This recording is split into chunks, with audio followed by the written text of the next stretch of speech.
Hello friends, आप देख रहे हैं आपका चैनल शेयर बाजार विद आयुष और बात करेंगे दोस्तों इस वीडियो में एनटीपीसी ग्रीन के बारे में। दोस्तों आज एनटीपीसी ग्रीन की लिस्टिंग हुई। सबसे पहली बात तो देखिए, लिस्टिंग हम कह सकते हैं कि अपने आप में देखिए अच्छी होती हुई नजर आई, बल्कि शानदार कह सकते हैं, बिकॉज एक्सपेक्टेशंस नहीं थी। लेकिन जो लिस्टिंग थी वो करीबन 111 रुपये 50 पैसे पर आपको देखने को मिल गई और स्टॉक दोस्तों बंद होते होते करीबन 121 रुपये 25 पैसे तक गया, बल्कि एग्जैक्ट क्लोजिंग तो 121 रुपये 65 पैसे की है। यानी ओवरऑल जो मूव था वो हमको लिस्टिंग के बाद भी स्टॉक के अंदर बनता हुआ नजर आया। करीबन आज के दिन का जो हाई लगा स्टॉक ने वो ऑलमोस्ट 122 रुपये 65 पैसे का था। एंड ओवरऑल जैसे मैंने कहा, स्टॉक में जो मूव था वो काफ़ी हमको अच्छा देखने को मिला। लिस्टिंग के बाद भी स्टॉक में जो एक्शन था वो बनता हुआ देखने को मिला और शेयर ऊपर जाता हुआ दिखा। करीबन दोस्तों आज के दिन 3009 लाख शेयर हमको ट्रेड होते हुए नजर आए हैं, राइट। ओवरऑल कंपनी की बड़ी बात क्या है कि मार्केट कैप जो है वो 1 लाख करोड़ के पार कर गई। यानी दोस्तों कंपनी 91,000 करोड़ की मार्केट कैप पे अपना आईपीओ लेकर आई थी, बट आज क्योंकि दोस्तों स्टॉक जो है वो इतना चल गया तो इस कंपनी की जो मार्केट कैप है वो 91,000 करोड़ से बढ़कर सीधा 1,02,170 करोड़ के आसपास हमको देखने को मिल गई। तो अपने आप में आप समझ सकते हैं कि मूव अच्छा था और लिस्टिंग अच्छी थी।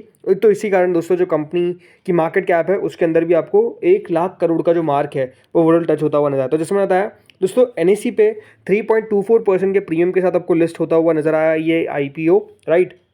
और लिस्टिंग को अच्छी इसलिए माना जाएगा दोस्तों क्योंकि जो ग्रे मार्केट थी वो फ्लैट थी और उसके बावजूद भी दोस्तों स्टॉक अगर 2-3% भी देकर जा रहा है, राइट, तो अपने आप में देखिए ये अपना कह सकते हैं कि एक बढ़िया बात हो गई, राइट। पैसा बन गया इन्वेस्टर्स का। सबसे बड़ी बात क्या है कि किसी को भी नुकसान नहीं हुआ, राइट, किसी को भी लॉस नहीं हुआ। कि जिसने भी आईपीओ लगाया था, जिनको भी अलॉटमेंट मिले, बेसिकली अलॉटमेंट काफ़ी लोगों को मिले, तो अगर उन्होंने रखा तो आज अच्छा पैसा जो है वो नो डाउट यहाँ पर बनता हुआ दिख गया।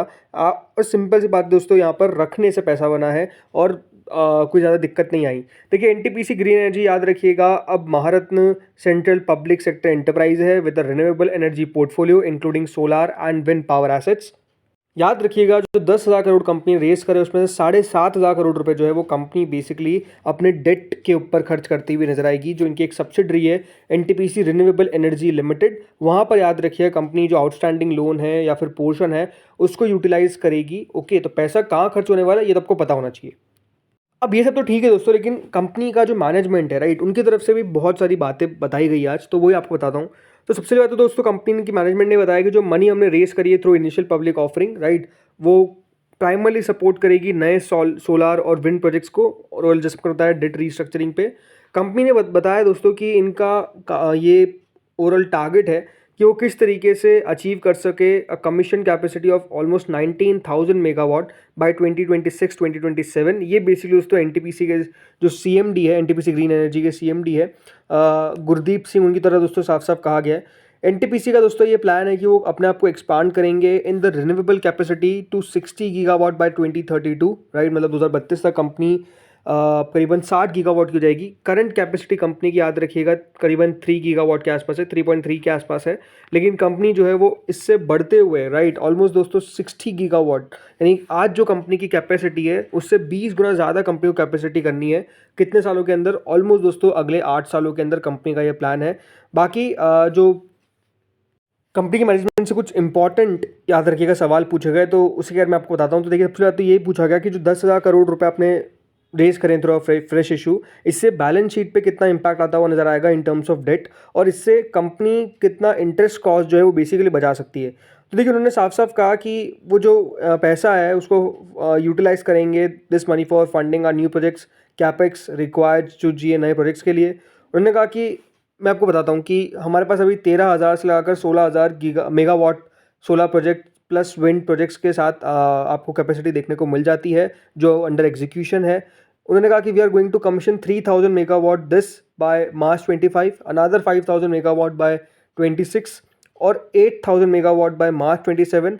सो by March 27 we should be reaching 19,000 megawatts of commissioning capacity. मतलब कंपनी का देखिए जो प्लान है ना वो नो डाउट आपको इंटरेस्टिंग लगेगा। मैंने आपको कल वाले वीडियो में भी कहा था कि कंपनी का जो प्लान है वो काफ़ी एक्साइटिंग दिखता है कि हाँ कंपनी इतना ग्रोथ करने का दावा जो है वो करती है, क्योंकि कंपनी को पता है रिन्यूएबल को लेकर काफ़ी ज़्यादा फोकस हो रहा है। तो कंपनी का देखिए मैनेजमेंट भी साफ साफ को बताता हुआ दिख रहा है कि किस तरीके से कंपनी आज जहाँ है वहाँ से कितना आगे तक जाती हुई नजर आएगी। और इस पर दोस्तों जो एनटीपीसी ग्रीन की वैल्यूएशन आती है वो 16 टाइम्स आती है FY27 एडजस्टेड, याद रखिएगा।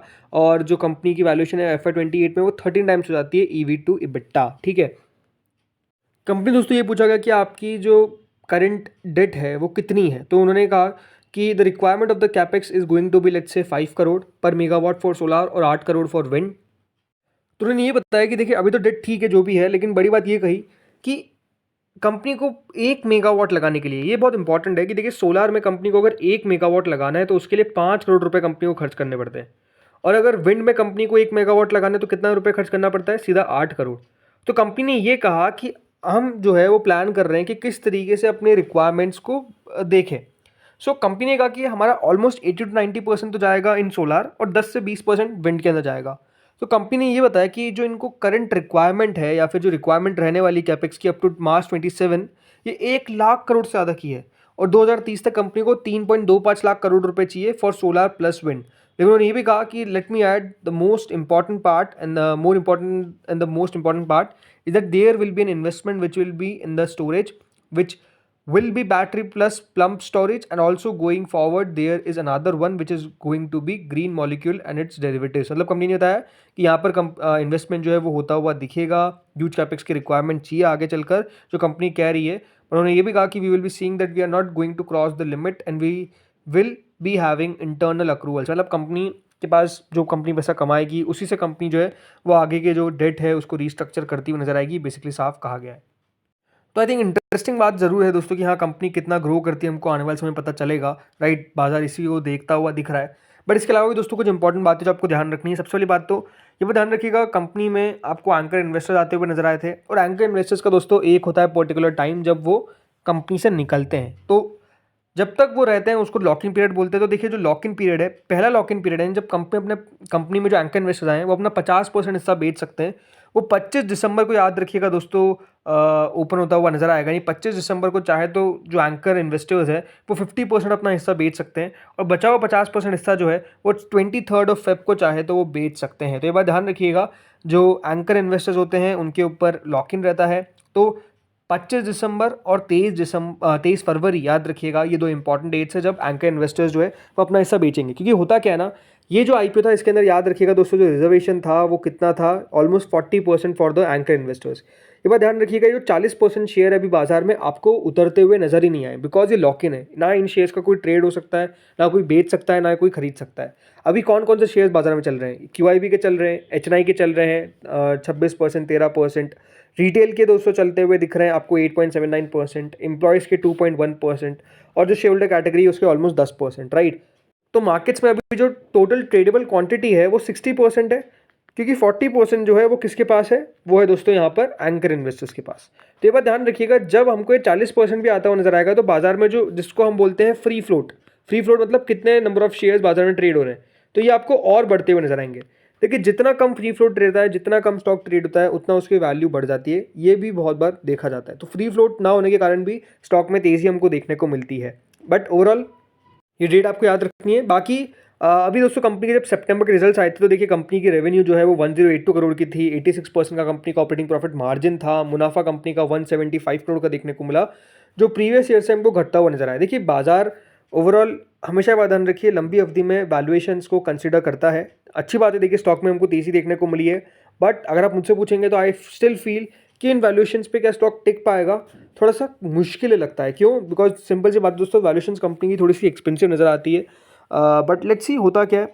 अगर मैं बात करता हूँ कोई ब्लॉक डील्स, बल्क डील्स के बारे में, तो आज दोस्तों यहाँ पर कोई भी हमको इस प्रकार की डील देखने को नहीं मिली है।